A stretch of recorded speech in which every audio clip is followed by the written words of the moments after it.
Alhamdulillah nahmaduhu wa nasta'inuhu wa nastaghfiruh wa na'udzu billahi min shururi anfusina wa min sayyiati a'malina man yahdihillahu fala mudilla lahu wa man yudlilhu fala hadiya lahu wa ashhadu an la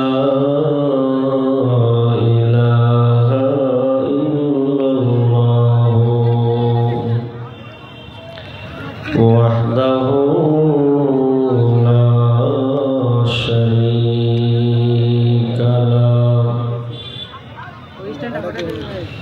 wa ashhadu anna Muhammadan abduhu wa rasuluh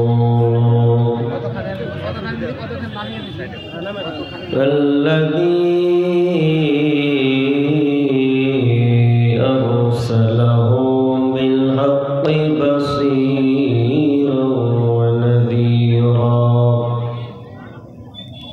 wa da'iyan ila Allahi bi'idhnihi wa sirajan munira amma ba'du fa inna khairal hadisi kitabullah wa khairal hadi hadi Muhammadin sallallahu alaihi wasallam wa syarrul umuri muhdatsatuha wa kullu muhdatsatin bid'ah wa kullu bid'atin dhalalah wa kullu dhalalatin finnar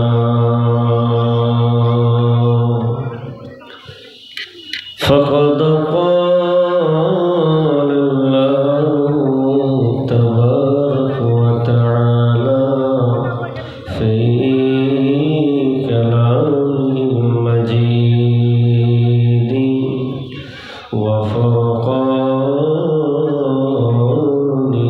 hamid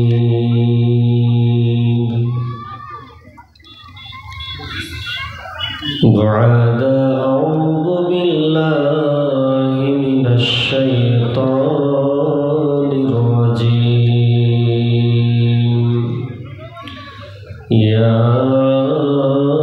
ayyuhalladzina amanu la takhunullaha war rasul wa takhunu amanatikum wa antum ta'lamun wa'lamu annama amwalukum wa la auladukum fitnah wa anna Allaha indahu ajrun azim. Bismillahirrahmanirrahim. Inna Allaha ya'murukum an tuwaddul amanati ila ahliha.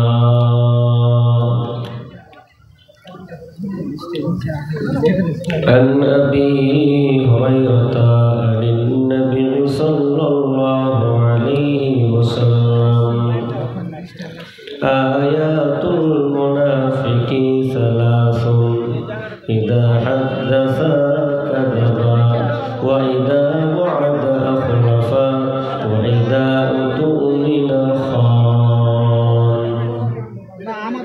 عن أنس رضي الله تعالى عنه قال ما خطبنا رسول الله صلى الله عليه وسلم قال لا إيمان لمن لا أمانته ولا دين لمن لا عهد له.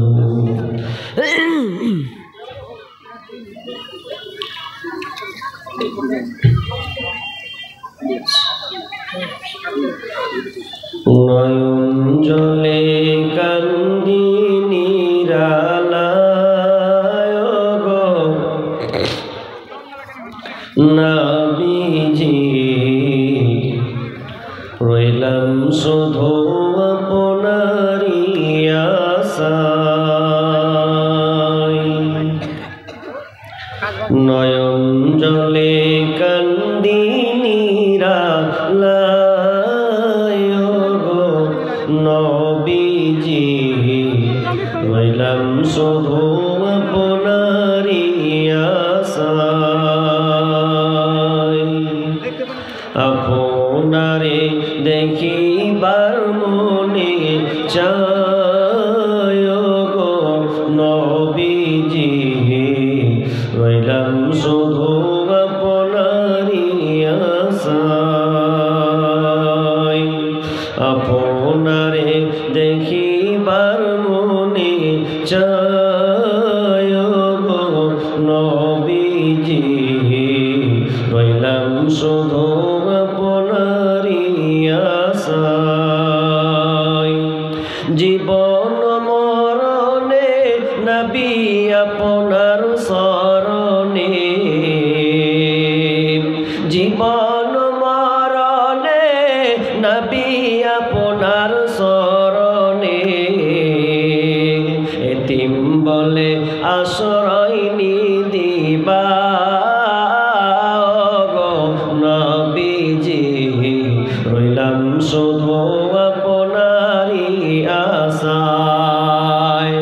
আপনারে দেখিবার মনে চায় গো নবীজি রইলাম শুধু আপনারই আশায়। সৃষ্টি কুলের সেরা আল্লাহ তাআলার পেয়ারা, সৃষ্টি কুলের সেরা আল্লাহ তাআলার পেয়ারা, পাঠাইলেন আরশে মুআল্লায় গো নবীজি রইলাম শুধু আপনারই আশায়।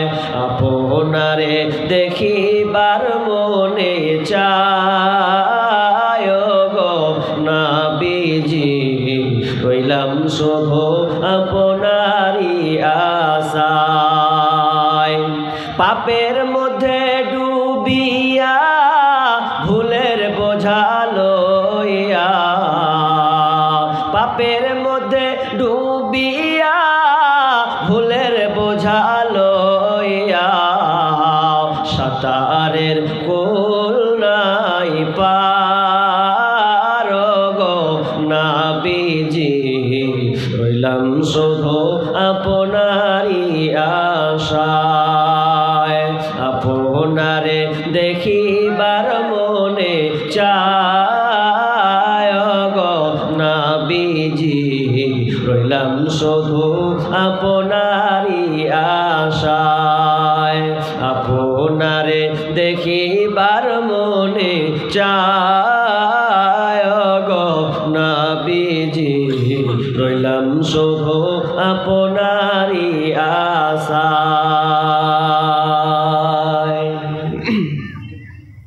উপস্থিত সম্মানীয় সুযোগ্য, আজকের হ্যান্ডেল তো অফিসের হ্যান্ডেল নেই এখানে।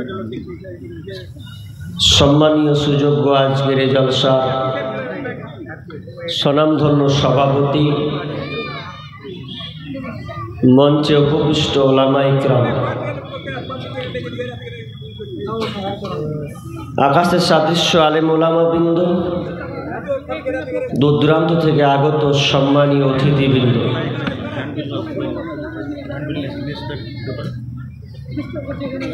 এবং বিভিন্ন এলাকা থেকে ছুটে আসা দিনদার ইমানদার মুমিন ভাই সকল ও পর্দার অন্তরালে সম্মানিতা মা ও বোনেরা,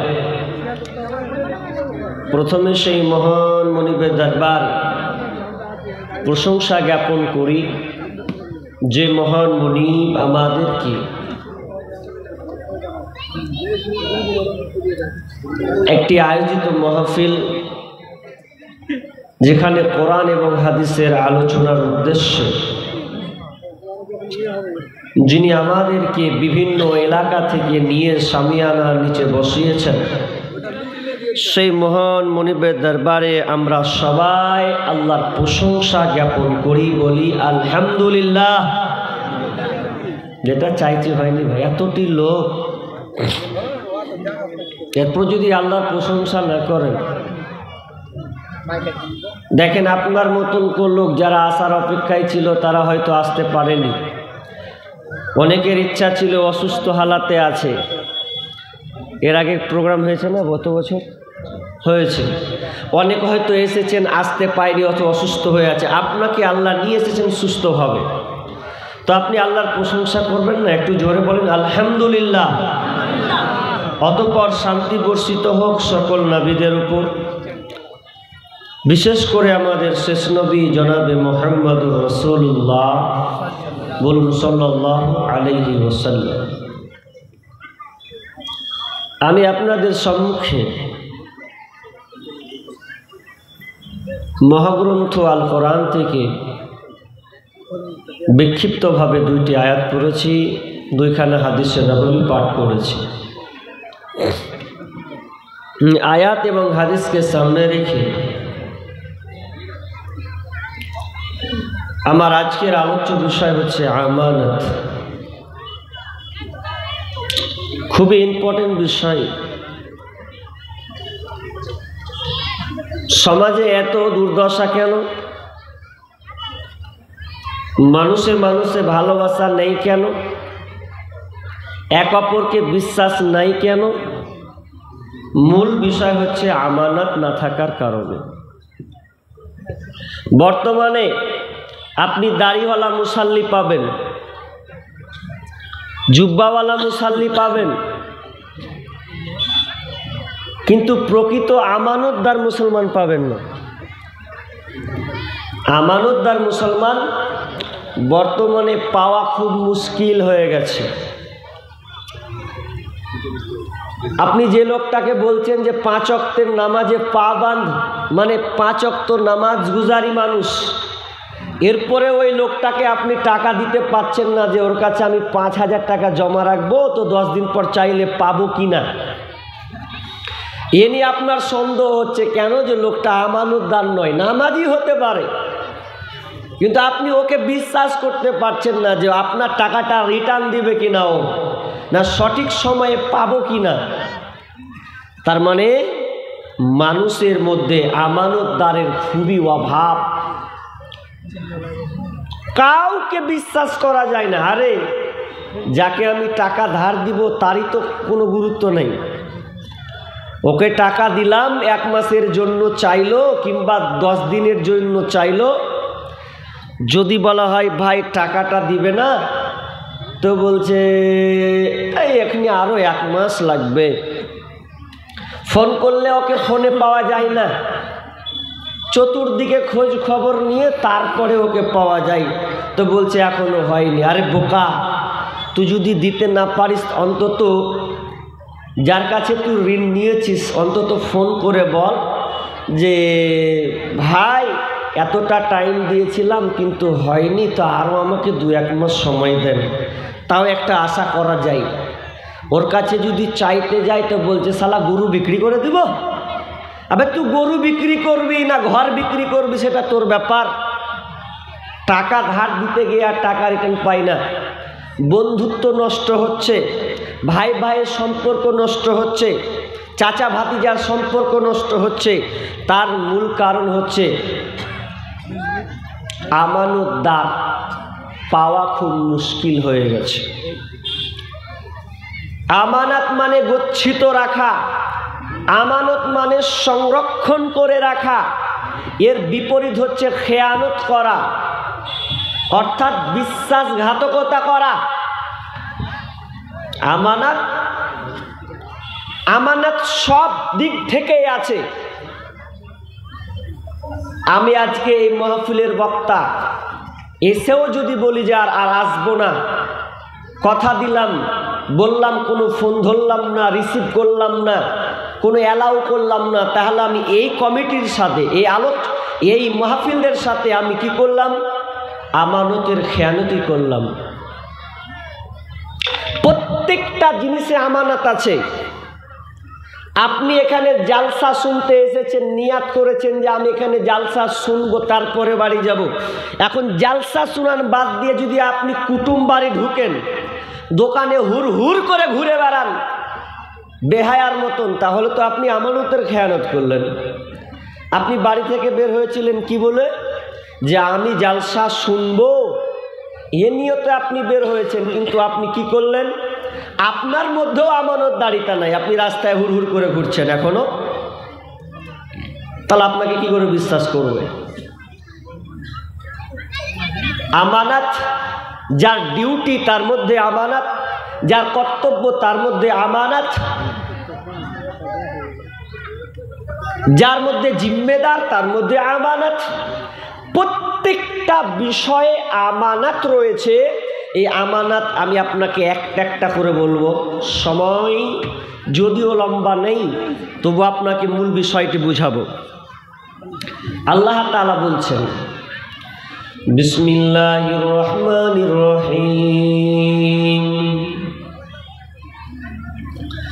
ইয়া আইয়ুহাল্লাযীনা আমানু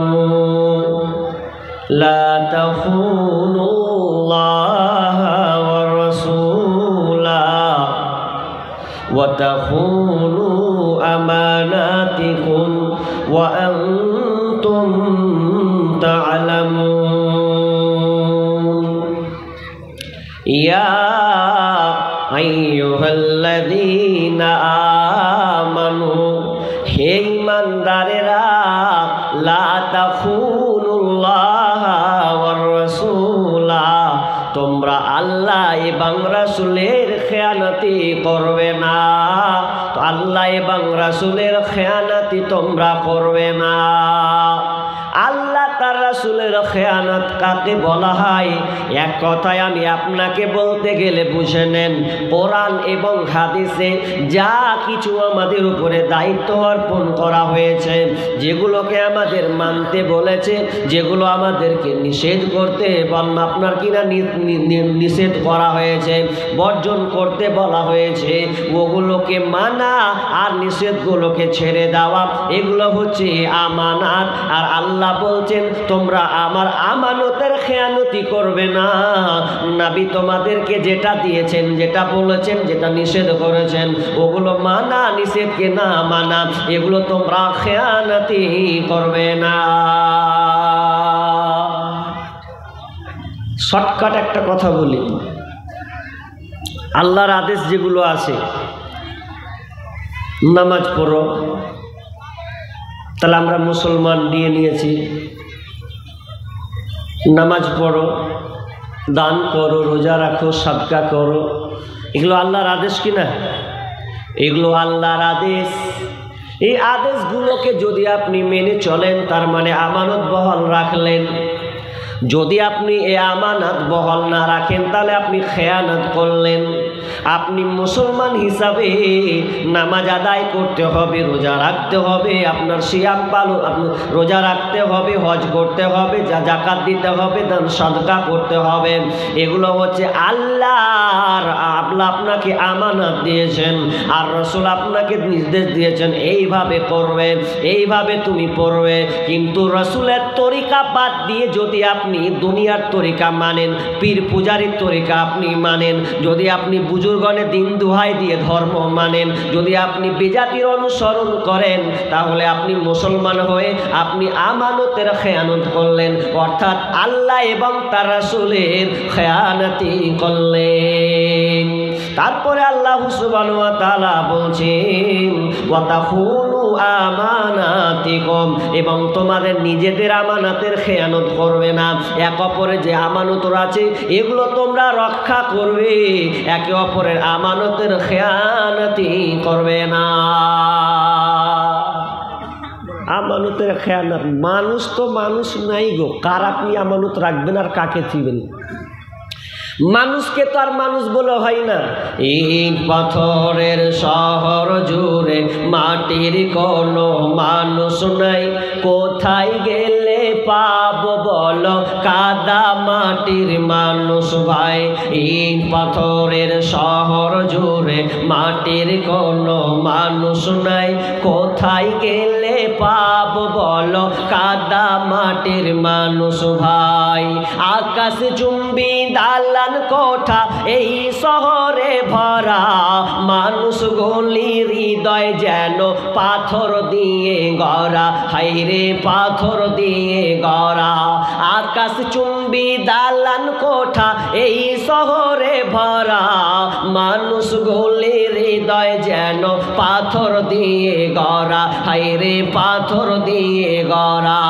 মাটির মানুষ হইয়া যেন, মাটির মানুষ হইয়া যেন মাটির ছিটা নাই, কোথায় গেলে পাবো বলো কাদা মাটির মানুষ ভাই, কোথায় গেলে পাবো বলো কাদা মাটির মানুষ ভাই। ইট পাথরের দালান গুলি যেমন করে গাথা, মানুষ গুলি হৃদয় যেন মিলে গেছে সেথা, হাইরে মিলে গেছে সেথা। ইট পাথরের দালান গুলি যেমন করে গাথা, মানুষ গোলের মনটা যেন মিলে গেছে সেথা, হাইরে মিলে গেছে সেথা। মাটির মানুষ হইয়া যেন, মাটির মানুষ হইয়া যেন মাটির ছিটা নাই, কোথায় গেলে পাবো বলো কাদা মাটির মানুষ ভাই, কোথায় গেলে পাবো বলো কাদা মাটির মানুষ ভাই। মানুষ মানুষকে এখন চিনে না, কে ভাই কে বন্ধু কে চাচা এটা তো বুঝে নাই, বোঝে না। তো আমানতদার আপনি কিভাবে রাখবেন? মানুষের মানুষ থেকে যদি আপনার সম্পর্ক ভালো না থাকে তাহলে আপনি কিভাবে রাখবেন? অথচ আল্লাহ বলছেন ওয়াতাখুনু আমানাতিকুম, তোমাদের মধ্যে যে আমানতগুলো রাখা আছে এক অপরের আমানাতে তোমরা খবরদার খেয়ানতি করবে না। এরপরে আমার আল্লাহ অন্য আয়াত সূরা নিসাতে বলছেন ইন্নাল্লাহা ইয়ামুরুকুম আন তুআদ্দুল আমানাতি ইলা আহলিহা, আল্লাহ তাআলা তোমাদের নির্দেশ দিয়েছেন খবরদার আমানতদার তুমি আমানতটা ফিরিয়ে দেবে, যার যেটা পাওনা আছে তাকে তুমি ঠিকভাবে বুঝিয়ে দেবে। আর যদি তুমি বুঝিয়ে না দাও তাহলে ওটা তুমি আমানতের খেয়ানত করলি। অর্ধেক আয়াত থাক, অর্ধেকটা পড়ে বলি, পেন্ডিংয়ে রাখেন। প্রথম আমানতের খেয়ানত করবে না, এক অপরে আমার যেগুলো আছে খেয়ানত করবে না। এবার আমানতের খেয়ানত করছি, এবার হাদিস চলি, একটা হাদিস পড়ি। হাদিসের রাবি হচ্ছেন আবু হুরায়রা, তিনি বর্ণনা করছেন আয়াতুল মুনাফিকি সালাসুন, আয়াতুল মুনাফিকি সালাসুন, মুনাফিকের আলামত হলো তিনটি। মুনাফিকের আলামত হচ্ছে তিনটা। নাম্বার 1, ইযা হাদ্দাসা কাযাবা, যখন কথা বলবে মিথ্যা কথা বলবে, সত্য কথা বলবে না। মুনাফিকের আলামত তিনটি নিয়ে আসলেন। অন্য রিওয়ায়াতে 4টি আছে, এ হাদিসে 3টি বলা হয়েছে। ইযা হাদ্দাসা কাযাবা, যখন সে কথা বলবে সদা সর্বদা খালি মিথ্যা কথা বলবে। মিথ্যা বেড়েছে না কমেছে গো? বিশ্বাস তো হয় না। হ্যাঁ, যাকে আমি ভালোবাসি সে আবার তলতল গাছ কাটছে, যাকে আমি প্রাণপণে চেষ্টা করি সে আমার তলতল আমার বিপক্ষে চেষ্টা করছে। খোঁজলেন মুনাফিকের মতন আচরণ হয়ে গেছে ওর। দুমুখিয়া মুনাফিক, বুঝেন তো? দুমুখিয়া, ডান দিক হ্যাঁ তো বাম দিক হ্যাঁ, ডান দিকে তো বাম দিকে, ডায়ে তো বামে, ও সালা 2 দিকে আছে। ও আমার প্রশংসা করছে এখানে, খুব প্রশংসা, আপনার কি বলবো এই সে, আর ওখানে চাইবে সালা খুব বদবে, একদিকে নাম টানছে তো একদিকে ও আমার বদনাম গাইছে। খুবই খারাপ এই মুনাফিক লোক টাইপের, খুব খারাপ। মুনাফিক লোক আপনি চিনতে পারবেন না সহজে, মুনাফিক চিনা খুব মুশকিল আছে বন্ধুরে। কিন্তু নবী আমাদেরকে নির্দেশনা দিয়ে দিয়েছেন। আমি এখন টুপিটা পরে আছি, এই জুব্বাটা পরে আছি, বলবে এটা হুজুর বক্তব্য দিতে বসেছে। যখন আপনি কোনো উকিলকে দেখবেন তো কালো কোট পরবে, তো ওকে আপনি বলবেন যে উকিল পাওয়া যাচ্ছে, ও একটা উকিল, দায়িত্বশীল উকিলের কাজ এটা। এবার যখন আপনি দেখবেন কোনো অফিসার যখন কোনো পুলিশে কোনো একটা পোশাক পরে আছে, তো দেখে লাগবে এটা সে পোশাক পরে আছে এক প্রশাসন, তার মানে সে একটা পুলিশ অফিসার। আপনি যার দিকে দেখাবেন, যারা পাইলট জাহাজ চালায় তাদের পোশাক আলাদা, দেখলে বুঝতে পারবেন এই পাইলট, এ আপনার জাহাজ চালায়, আপনার প্লেন চালায়। আপনি যাকে যেটা দেখবেন বুঝে ফেলবেন। কিন্তু বন্ধুরে মুনাফিক কিন্তু চিনা খুব মুশকিল আছে, মুশকিল আছে, মুশকিল আছে। এর কোনো পোশাক নাই। আর মুনাফিক আপনি কোনোদিন পাবেন না, মুনাফিক পাবেন না যে আপনার হিন্দুর মধ্যে, খ্রিস্টানদের মধ্যে, না না। মুনাফিকের টাইটেল বিশ্বনবী দিয়েছেন কাদের মধ্যে? তো মুসলমানদের মধ্যে। তোমরা মুসলমানদের মধ্যে দেখতে পাবে মুনাফিকের নিদর্শন। ওরা প্রথম যখন কথা বলবে তো তারা সত্য কথা বলবে না, শুধু ঘন ঘন মিথ্যা কথা বলবে আর সংসারের 12টা বাজাবে। আর মানুষও বোকা, খেপার খেপা। হাজি ও কথা নিয়ে এলো তো সঙ্গে সঙ্গে মানবি কেনা? আগে যাচাই বাছাই কর। যাকে বিশ্বাস করছে পীরের মতন তো ওর কথাই থেকে যাচ্ছে। একটা লোক, একটা মহিলা কল টিপছে, এরকম করে কল টিপছে, টারান টারান টারান কল টিপছে। কল টিপতে টিপতে নাকেরটা খুলেছে, এখন নাকের ফুলটা খুলছে। তো নাকের ফুল খুলে নাপিতের স্ত্রী দেখে নিয়েছে। নাপিত বুঝেন আপনারা? চুল কাটে।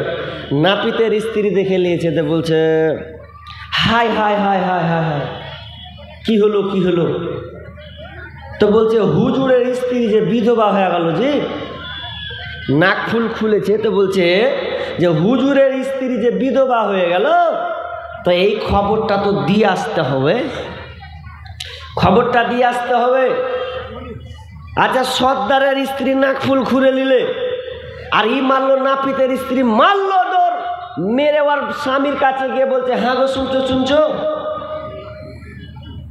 তোমার স্ত্রী বিধবা হয়ে গেছে। এই যেমন শুনেছে যে আমার স্ত্রী বিধবা হয়ে গেছে, হ্যাঁ আমার বিবি বিধবা হয়ে গেল। আচ্ছা, খেপার খেপা, ও বুঝে না, ওই যে আমার স্ত্রী বিধবা হয়ে, বাড়ি কাঁদতে শুরু করে মারলো দৌড়। বলছে হায় হায় আমার বিবি বিধবা হয়ে গেছে, হায় হায় হায় আমার বিবি বিধবা হয়ে গেছে। এজন্য সে টুকরে টুকরে কান্না করছে। পথিক একটা লোক এসে বলছে, লো ভাই কি হলো, কেন কাঁদছো তুমি, কি হয়েছে তোমার বলম, এরকম করে কেন কান্না করছো? তো বলছে আমার বিবি বিধবা হয়ে গেছে, আমার বিবি বিধবা হয়ে গেছে। তখন বলছে, খ্যাপা কোন ধরনের কথা বলছো, তুমি তো টাটকা বেঁচে আছো, হে তোমার বিবি কি করে বিধবা হলো? তখন বলছে, শালা ঠিকই তো, আমি তো বেঁচে আছি, তো আমার বিবি কি করে বিধবা হলো? তো বলছে, কথা ঠিক রে ভাই, কিন্তু কথাটা তো উপযুক্ত লোক বলেছে, দামি লোক খবর আমাকে দিয়েছে, ওই লোকটার খবর কিভাবে ফেলা যায়, আমার বিবি বিধবা হয়েছে। তাহলে ওর মতন বোকা লোককে আছে বন্ধুরে, অথচ আমরা যাচাই বাছাই করলাম না, যে একজন দামি লোক বলল এটা কথা, সঙ্গে সঙ্গে আমি মেনে নিলাম, কিন্তু না না, আপনাকে প্রমাণ নিতে হবে কথাটা কত সত্য না মিথ্যা, এটাই যাচাই করতে হবে। শুধু লোকের উপরে ডিপেন্ড করলে হবে না, কারণ মুনাফিকির সয়লাভ দুনিয়াতে বৃদ্ধি হয়েছে।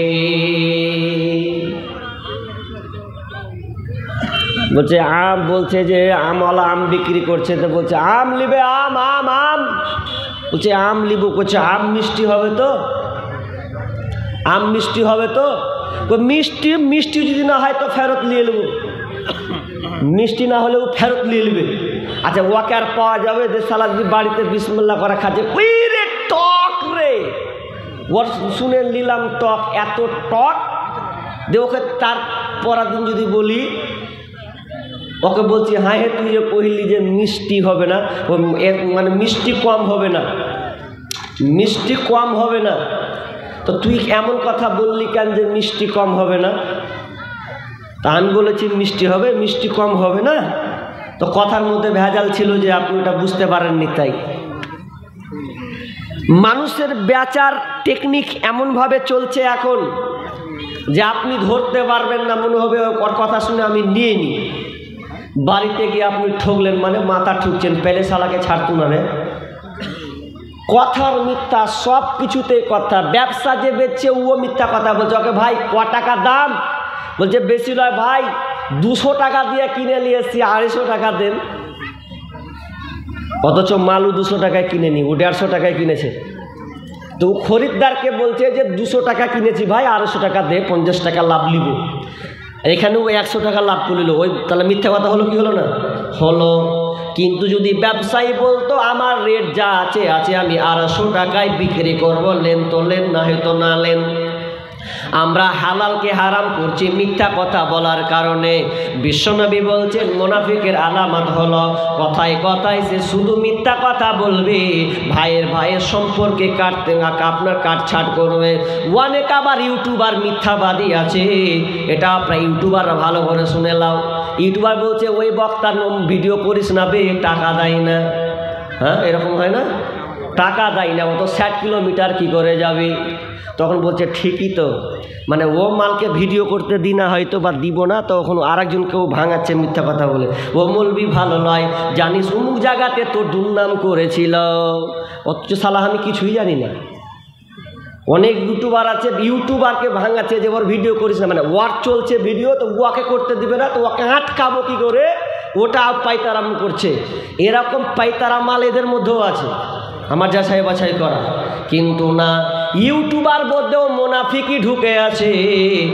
বিশ্বনবী বললেন আপনার কি নাম, তিনটা তিনি এ হাদিসে তুলে ধরলেন মুনাফিকের আলামত। 1 নাম্বার, কথা বললে সে মিথ্যা কথা বলবে, ওয়াদা খোলাফা, সে ওয়াদাকে ভঙ্গ করবে।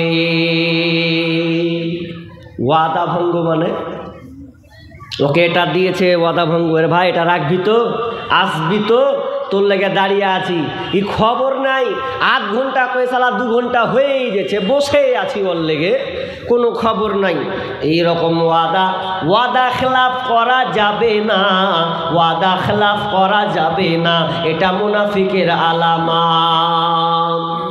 উমারের জামানায় একজন বালক মাঠে আপনার কিনা উট চড়াতেন, উট চড়া রাখালের কাজ, উট চড়াতেন গিয়ে এমন সময় ওই বালকটা একটু আপনার কিনা আরাম করছে। তার আগে মূল কথা কি ছিল, দুইজন ছেলে বালকটাকে ধরে উমর বিন খাত্তাব রাদিয়াল্লাহু তাআলা আনহুর কাছে নিয়ে গেলেন। আমিরুল মুমিনিন, এই বালকটা আমার আব্বাকে মেরেছে, এই বালকটা আমার আব্বাকে হত্যা করেছে, অতএব একেও হত্যা করতে হবে, আমরা একে মাফ করতে পারবো না। উমর বলছেন, আমিরুল মুমিনিন বলছেন, বালক তুমি কি ঠিকই তার আব্বাকে তুমি হত্যা করেছো? তখন ওই ছেলে বলছে, হ্যাঁ আমিরুল মুমিনিন, আমি ওর আব্বাকে মেরেছি, কিন্তু আমি নিজের ইচ্ছায় মারতে চাইনি। তাহলে কিভাবে হলো, ঘটনাটা খুলে বলো। বালকটি বলছে, আমিরুল মুমিনিন, আমি একজন রাখাল মানুষ, আমি উট চড়াই মাঠে মরুভূমি প্রান্তরে, কিন্তু আমি অসুস্থ হয়ে গেছি, আমার শরীর খুবই ক্লান্ত, এই জন্য আমি গাছের তলায় ঘুমিয়ে গেছি, উটটা ছেড়ে দিয়েছি, খাবার খাচ্ছিল, কিন্তু সে উটটা একটু দুষ্টমি করেছে, একটা মালিকের দোকানে ঢুকেছে, তার মালিকের আপনার কিনা ভুঁয়ে ঢুকেছে, আর ঢুকার পর তার হয়তো খেয়ে নষ্ট করেছে, তখন হাঁকিয়েছে শুনেনি, লোকটা আমার উঠে চোখে এমন করে মেরেছে, উটটার আঘাতে, পাথরের আঘাতে উটটা মারা গেছে। তখন আমি বললাম, কেন তুমি আমার উটটাকে মারলে বলো? আমি তখন ওই লোকটাকে যখন বলতে গেলাম, ওই লোকটা বলছে, আমি তোমার উটকে মেরেছি, আমার চাষ আমার ভুঁইতে ঢুকে পড়েছে, এই জন্য আমি তাকে মেরেছি। রাগ না থামতে পেরে আমার একটা পছন্দের উটকে সে মেরেছে, আমিও একটা পাথর নিয়ে তার একটা মাথায় মারতে গেলাম, তো মারতে মারতে যদি গেলাম তো লোকটা মরে গেছে, আমি ভাবিনি লোকটা আমার একটা পাথরের আঘাতে মারা যাবে। এ ভাই, ওয়াদা কাকে বলে আপনাকে ঘটনা তুলে ধরছি, মনে করিয়েন না, কান লাগান। ওয়াদা কিভাবে করতে হয়, মুসলমান কোনোদিন ওয়াদা খেলাপ করে না, এটা আমি আপনাকে শিখাতে চাচ্ছি। এবার আমিরুল মুমিনিন বলছেন, তাহলে তোমাকে শাস্তি হচ্ছে, তুমি যেহেতু এই লোকটাকে মেরেছো, এই ছেলের বাবাকে তুমি হত্যা করেছো, অতএব তোমাকেও হত্যা করা হবে, হত্যা করতে হবে। এবার আমিরুল মুমিনিন বলছেন, বলো তোমার মাপ নাই, ওরা ক্ষমা করতে চাচ্ছে না, যে তুমি যেমন ওর বাপকে হত্যা করেছো, তোমাকেও হত্যা করা হবে, কাতাল করা হবে। এবার আমিরুল মুমিনিন বলছেন, বালক তোমার শেষ কোনো ইচ্ছা, তোমার কোনো আপনার কিনা শেষ কোনো কাজ আছে কিনা বলো, এটা তোমাকে একটু সময় দেওয়া হবে। বালক বলছে, জাহাপনা আমিরুল মুমিনিন, একটু আমাকে সময় দেন, আমার একটু কাজ বাকি আছে, আমি আমানত, আমার বাড়িতে অনেক আমানত আছে, অনেক ভাইয়ের আমার জমি আমাকে দেওয়া আছে, ওগুলো আমি তাদেরকে বুঝিয়ে দিয়ে চলে আসব, এরপরে আমি আবার আপনার কাছে হাজিরে দেব। আপনার আমার টাইম যেটা আছে ওটা টাইম আপনি মৃত্যুর ফিনিশ করালেন, আমার ফাঁসি কখন হবে সেটা আপনি ফিনিশ করালেন, আমি তার আগে আগে আপনার কাছে ফিরে আসব। আমিরুল মুমিনিন বলছে, না বালক, এটা তো মানা যাবে না, তোমার বাড়ি কত দূর, তুমি কোথায় যাবে, আবার যদি ফিরে না আসো তাহলে তো কাজটা গোলমাল হবে, তবে তোমাকে আমি ছাড়তে পারি যদি তুমি জিম্মেদার রেখে যাও, যদি তুমি একটা জিম্মেদার সাক্ষী রেখে যাও তাহলে আমি তোমাকে ছাড়তে পারি। বালক বলছে, কেউ আছো আমার এই জিম্মেদারটা নেবে, কেউ কি আমার দায়িত্বটা নেবে, কেউ দায়িত্ব নিতে চাই না। এবার একজন সাহাবী উঠে দাঁড়ালেন, আবু জার গিফারি, সঙ্গে সঙ্গে বললেন, বালক ভাই, আমি তোমার দায়িত্ব নিলাম, জিম্মেদারি নিলাম, তুমি নিশ্চিন্তে বাড়ি যাও, তোমার বাড়ির আমানত যেগুলো আছে রে ওগুলো তুমি গুছিয়ে দিয়ে আসো, বুঝিয়ে দিয়ে আসো, আমি তোমার দায়িত্ব নিলাম। আমিরুল মুমিনিন বলছেন, এ আবু জার, তুমি কি কোথায় হাত দিতেছ, তুমি কি বুঝতে পারছো, যদি এই বালকটা না ফিরে আসে তাহলে তোমাকে হত্যা করা হবে, তুমি দায়ভার নিচ্ছ, তুমি কি এটা নিবে বলো? আবু জাহল বলছেন, ইয়া আমিরুল মুমিনিন, আমি নিলাম, কোনো অসুবিধা নাই, যা হওয়ার হবে। এই লোকটাকে অন্তত ছেড়ে দেওয়া হোক, এই বালকটাকে তো ছেড়ে দেওয়া হোক। ও যত সময় টাইম নিয়েছে, আমাকে তার ওয়াদা দিয়েছে, এই ওয়াদাটা আমি অ্যাকসেপ্ট করলাম। বাড়ি চলে গেছে। ওয়াদা কাকে বলে আপনাকে বুঝাচ্ছি। বাড়ি যখন চলে গেল, এবার যদি আসছে তো সবাই অবাক, আরে বালকটা কই রে? একদিন পার হয়ে গেল, দ্বিতীয় দিন চলছে, তো আজকে যে আসার কথা আসে না। এবার সবাই আফসোস করছে, আবু জাহল গেল ফেসে গেল, আবু জাহল ফেসে গেল, আর বালকটা হয়তো ফিরবে না। এমন সময় হলো, কার উপরে চাপলো? তো আবু জাহলের উপরে চেপে গেল। আবু জাহল তুমি রেডি হও, ও আর আসবে না, তোমাকে ফাঁসিতে ঝুলতে হবে। এমন সময় ঘোড়াতে একদম দৌড়ে দ্রুত গতিতে চলে আসছে ওই বালকটি। এসে সবাই অবাক, আহারে কেমন বালক তুমি যদি না আসতে তো বেঁচে যেতে, আবু জাহল ফেসে যেত। যখন সে আপনার পৌঁছে আসলো, এবার আমিরুল মুমিনকে বলছেন, আমিরুল মুমিনিন খলিফাতুল মুসলিমিন, আমার একটু লেট হয়ে গেছে, তবে আমি টাইম মোতাবেক সময় আমি ঢুকে পড়েছি, অতএব ওই লোকটাকে আপনি ছেড়ে দেন। আমিরুল মুমিন বলছেন, বালক তুমি তো না আসলে পারতে, কেন তুমি তোমার জানটাকে তুমি খামখা দিতে এলে? তুমি তো দায়িত্ব দিয়ে চলে গিয়েছিলে। এবার ওই বালকটি বলছেন, আমিরুল মুমিনিন, একজন মুসলমান আর একজন মুসলমানকে কথা দিবে আর কথার খেলাপ করবে, এটা কোনো মুসলমানের কাজ নয়। আমি আবু জাহল গেফারি, আমি জান দিতে প্রস্তুত আছি, কিন্তু আমার কথার খেলাপ আমি করতে রাজি না। আমি যেটা ওয়াদা দিয়েছি, আমি ওয়াদা পূর্ণ করব। যদি এটা না করে তো সারা পৃথিবীর মানুষ বলবে মুসলমানেরা ওয়াদা রাখতে জানে না। এটা আমি আবু জাহল কোনোদিনও চাই না। আমি ফাঁসিতে ঝুলতে রাজি আছি, কিন্তু আমার ওয়াদা খেলাপ করতে আমি রাজি নয়। এবার আমিরুল মুমিনিন আবু জাহলকে বলছে, আবু জাহল তুমি কেন জিম্মেদারি হলে? তুমি কেন এই ছেলেটার দায়িত্ব নিলে? এবার আবু জাহল গেফারি বলছেন, আমিরুল মুমিনিন, আমি লোকটা, এই ছেলেটা বালকটা জিম্মেদারি খুঁজে বেড়াচ্ছিল, কে আমাকে সাহায্য করবে, কে আমাকে বাঁচাবে। তখন আমি মনে মনে বললাম, যদি একজন মুসলমান আর একজন মুসলমানের পাশে না দাঁড়ায়, যদি সাহায্য না করে, তাহলে পৃথিবীর মানুষ জানবে মুসলমানেরা এক মুসলমান আর এক মুসলমানকে মুসলমানের বিপদের সময় সাহায্য করে না, এরা বেঈমান মুসলমান। এই জন্য আমার গায়ে লাগলো, না না না, আমি তার আমানত, তার জিম্মেদারটাকে আমি নিজে গ্রহণ করলাম। আমানতের ওয়াদা হাজি। আপনার যদি মানে কেসের ফাঁসিতে আপনার রায় হয়ে যায় যে ইনসাফ হয়ে আপনি মরবেন, যদি ছুট্টি পেলেন যে সালা কোন দাগ দিয়ে পালাবো, ওকে আর খুঁজে পাওয়া যাবে না, জানটা বাঁচাই, টাইম থাকলেও থাকবে না। হাজি সামান্য টাকার টাইম হয়ে গেছে, সকালবেলা টাকা চাইতে যাব, আপনার বাড়ি যাচ্ছি সকালে যে টাকা নিব, আজকে হয়েছে টাইম, টাকা নিতে যাবে তো বলছে, এবার ছেলে তখন বাপ তখন ছেলেকে বুঝাচ্ছে, বল তুই বাড়ি যা, দাদা টাকা চাইতে আসছে একজন, বুঝলি তো তুই এক কাজ করবি, তুই বলবি যে আব্বা বাড়িতে নেই। ছেলেকে শিখাচ্ছে আব্বা বাড়িতে, অথচ আব্বা বাড়িতে আছে।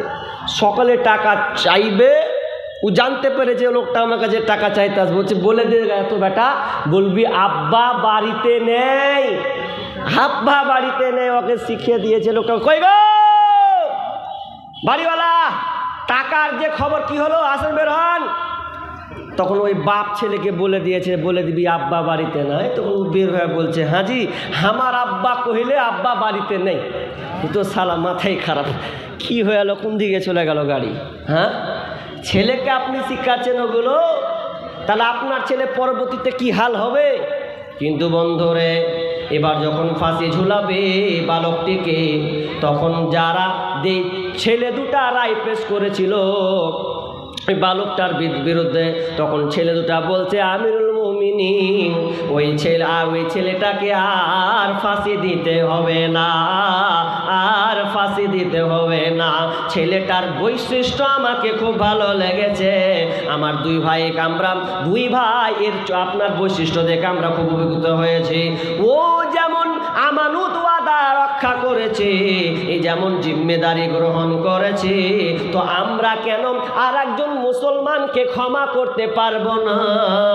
ও হয়তো নিজে থেকে আমার আব্বাকে মারেনি, বাই চান্স পাথর ছুটতে গিয়ে মারা গিয়েছে, আমার কাছে ক্ষমা চেয়েছে। তাহলে যদি আমি ক্ষমা না করি, তাহলে সারা পৃথিবীর মানুষ জানবে মুসলমানেরা আর এক মুসলমানকে ক্ষমা করতে জানে না। এই জন্য আমি আমিরুল মুমিনিন চাই তুমি এই ছেলেটাকে ক্ষমা করে দাও, আর যেন ফাঁসি না হয়, আমি একে ক্ষমা করে দিলাম।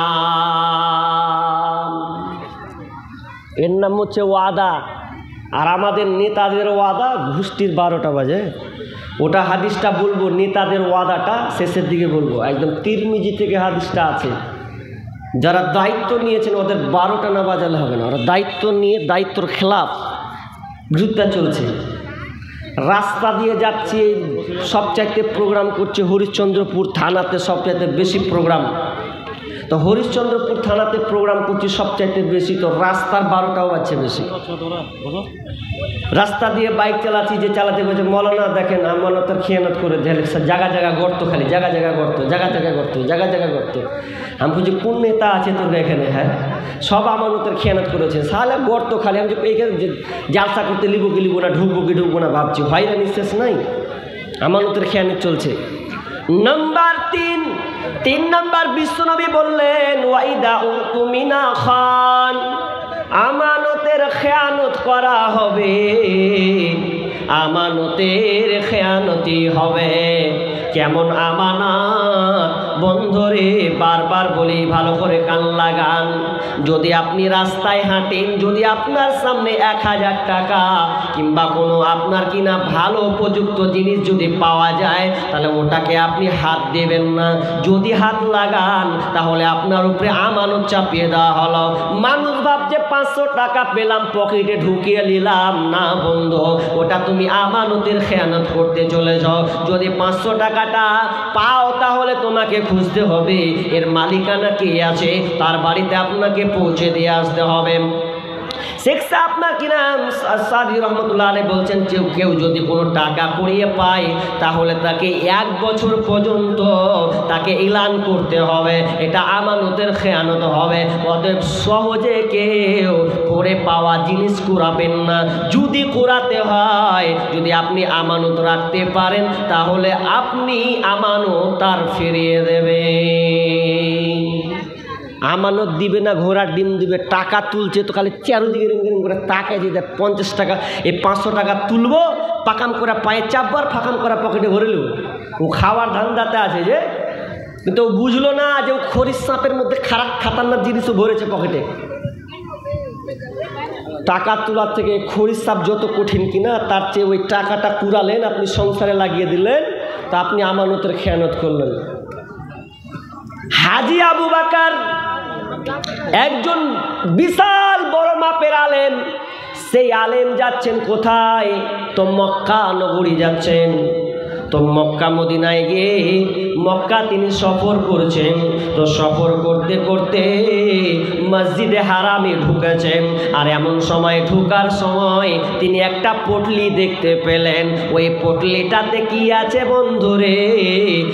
আপনার কিনা গলার, আপনার কিনা গয়না আছে, গলার হার, হারের হীরার গয়না আছে, গলার হার, তার মানে মালা আছে অনেক আপনার কিনা দামি জিনিস, যার দাম হচ্ছে লক্ষ লক্ষ টাকা, বরং কোটি কোটি টাকায় মনে করলেন। এবার তিনি দেখলেন আরে পটলিটা কার? তখন তিনি ওই পটলিটাকে যখন তিনি বাম দেখছেন খুলে, আহারে গলার গয়না আছে, মালা আছে। সঙ্গে সঙ্গে তার মনে হলো মসজিদে হারামে কোনো জিনিস তোলা যাবে না, মসজিদের হারামে কোনো জিনিস তোলা যাবে না। আর আমার উপরে দায়িত্ব হয়ে গেছে, এই জিনিসটা আমাকে পৌঁছে দিতে হবে। হাজি আবু বাকার মাল তুলে নিয়েছে, মন খারাপ, কোথায় মাল তুললাম রে। তার মধ্যে মসজিদে এলান, একটা আপনার কিনা সাইড থেকে এলান হচ্ছে, আরে কেউ আছো কি, আমার একটা পটলি হারিয়ে গেছে, ওই পটলিটা কি কেউ আছো যে আমাকে দিবে, তাকে পুরস্কার দেওয়া হবে, প্রাইজ দেওয়া হবে। যখন হাজি আবু বাকার যখন জানতে পারলেন একজন তা আপনার কিনা তাবেঈ, যখন তিনি জানতে পারলেন তখন তিনি নিয়ে চলে গেলেন। নিয়ে যাওয়ার সময় তার লোকটাকে বললেন, নেন আপনার জিনিস। এবার বলছেন, লাও বেটা তুমি আমার উপহার নাও, প্রাইজ নাও। তখন কাজী আবু বাকার বলছেন, আমি আপনার প্রাইজ চাই না, বরং আমি বেঁচে গেছি, কারণ মসজিদে হারামে আপনার মালটা তুলে নিয়েছি, বরং আপনি আমাকে বাঁচিয়েছেন, এলান করেছেন, আমি বেঁচে গেছি।